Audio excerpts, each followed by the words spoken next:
Let's see. Can I? Yeah, I can restart the game at any time. All of his co-workers were gone. What could it mean? Stanley decided to go to the meeting room. Perhaps he had simply missed a memo.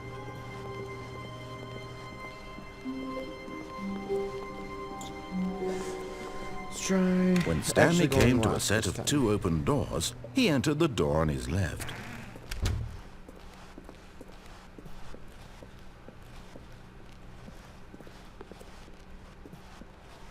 Yet there was not a single person here either. Feeling a wave of disbelief, Stanley decided to go up to his boss's office, hoping he might find an answer there.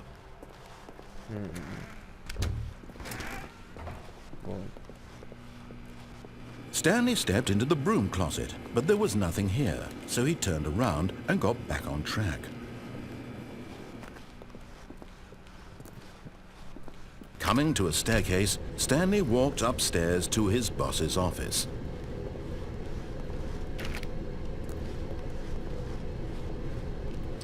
No, it's not open.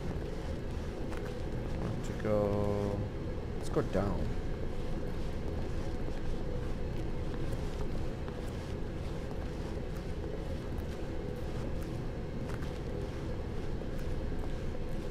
But Stanley just couldn't do it. He considered the possibility of facing his boss, admitting he had left his post during work hours. He might be fired for that. And in such a competitive economy, why had he taken that risk? All because he believed everyone had vanished? His boss would think he was crazy. And then something occurred to Stanley. Maybe, he thought to himself, maybe I am crazy. All of my co-workers blinking mysteriously out of existence in a single moment for no reason at all? None of it made any logical sense. And as Stanley pondered this, he began to make other strange observations. For example, why couldn't he see his feet when he looked down? Whoa. Why did doors close automatically behind him wherever he went? Whoa. And for that matter, these rooms were starting to look pretty familiar. Were they simply repeating? No, Stanley said to himself, this is all too strange. This can't be real. And at last, he came to the conclusion that had been on the tip of his tongue. He just hadn't found the words for it. "I'm dreaming!" he yelled. "This is all a dream." Oh, what a relief Stanley felt to have finally found an answer, an explanation. His co-workers weren't actually gone. He wasn't going to lose his job. He wasn't crazy after all. And he thought to himself, I suppose I'll wake up soon. I'll have to go back to my boring real-life job pushing buttons. I may as well enjoy this while I'm still lucid. So, he imagined himself flying and began to gently float above the ground. Whoa. Then he imagined himself soaring through space on a magical starfield, and it too appeared. It was so much fun, and Stanley marveled that he had still not woken up. How was he remaining so lucid? And then perhaps the strangest question of them all entered Stanley's head. One he was amazed he hadn't asked himself sooner. Why is there a voice in my head dictating everything that I'm doing and thinking? Now the voice was describing itself being considered by Stanley particularly strange. I'm dreaming about a voice describing me, thinking about how it's describing my thoughts, he thought.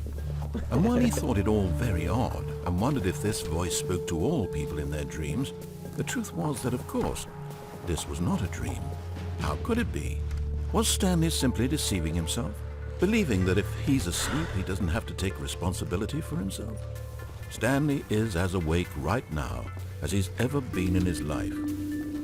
Now, hearing the voice speak these words was quite a shock to Stanley. After all, he knew for certain, beyond a doubt, that this was in fact a dream. Did the voice not see him float and make the magical stars just a moment ago? How else would the voice explain all that? This voice was a part of himself too. Surely, if he could just... He would prove it. He would prove that he was in control, that this was a dream. So he closed his eyes gently, and he invited himself to wake up. He felt the cool weight of the blanket on his skin, the press of the mattress on his back, the fresh air of a world outside this one.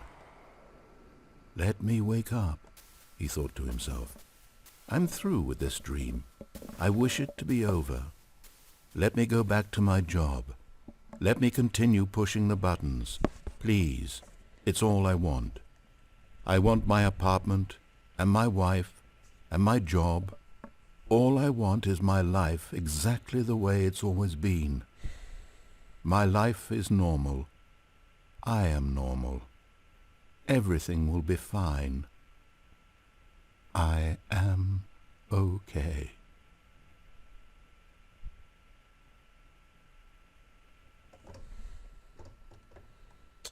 Nope. Stanley began screaming. Please, someone, wake me up. My name is Stanley.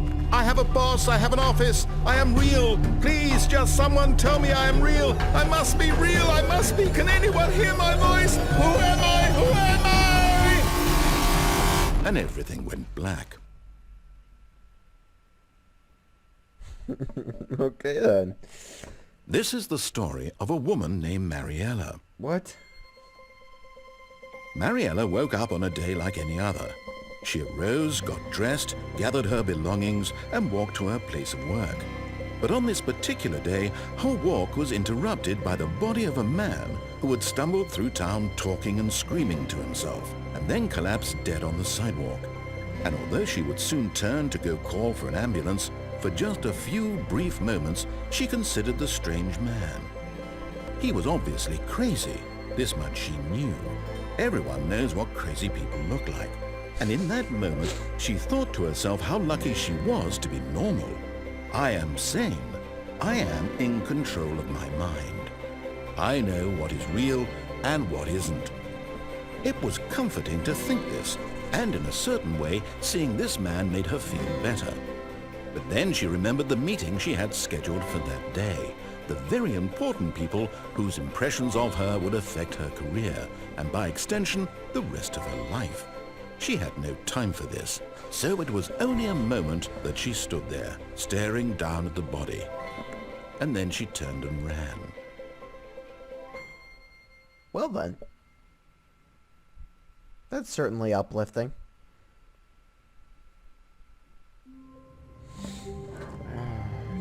I don't think there's much left.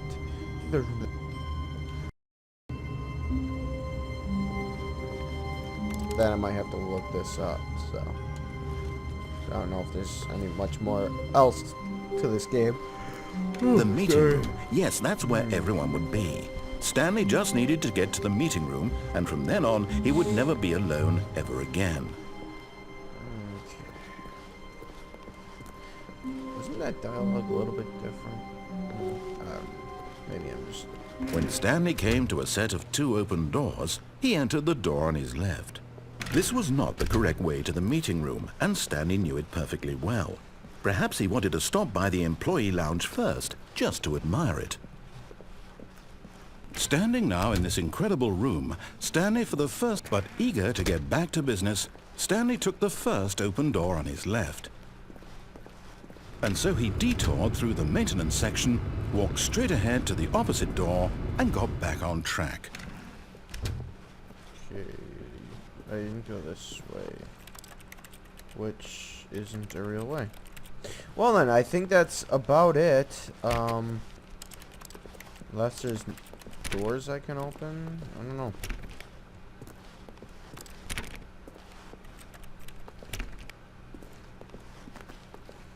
I think that's about it. So,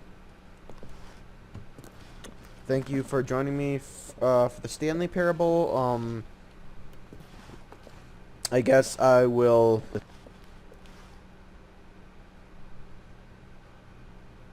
this game than what I've already done.